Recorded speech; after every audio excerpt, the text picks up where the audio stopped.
বাবা এটা তুমি কোথায় উঠতেছো? টিলার উপরে। এটা উঠতে পারো? জি। ভয় লাগে না? না।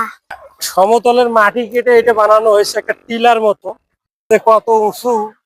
এই যে এক টিলা থেকে আরেক টিলা যাচ্ছে। যারা আমরা সমতলে বসবাস করি, বিশেষ করে উত্তরবঙ্গের মানুষ, আমরা আসলে টিলা কিংবা পাহাড় সম্পর্কে অভিজ্ঞতা নাই। সেই বাস্তব অভিজ্ঞতার জন্য বাচ্চা কাচ্চারা এখানে মজা করতেছে এবং এটা পাহাড়ের মতো হয়ে গেছে। এক ভাই আসতেছেন নিচ থেকে। ভাই একটু কথা বলি। না, আমি একবারই শৃঙ্গে উঠবো সর্বোচ্চ চূড়ায়, তারপর আমি কথা বলবো। ওখানে বলবেন? হ্যাঁ, আসেন আসেন। ঠিক আছে। সর্বোচ্চ একবার শৃঙ্গ বলতে গেলে সর্বতলা বিল্ডিং এর প্রায় সমান, সবচেয়ে বেশি উঁচু। আসলে এটা মেইন কথাটা হচ্ছে এখানে একটা বিল্ডিং হচ্ছে, সেই বিল্ডিং এর ভিত্তিটা দেবে, তার কারণে অনেকগুলো মাটি কাটছে। ঠিক কাটার ফলে এই পাহাড়ের মতো সৃষ্টি হয়েছে, যে আসলে সমতলের বুকে একখণ্ড টিলা।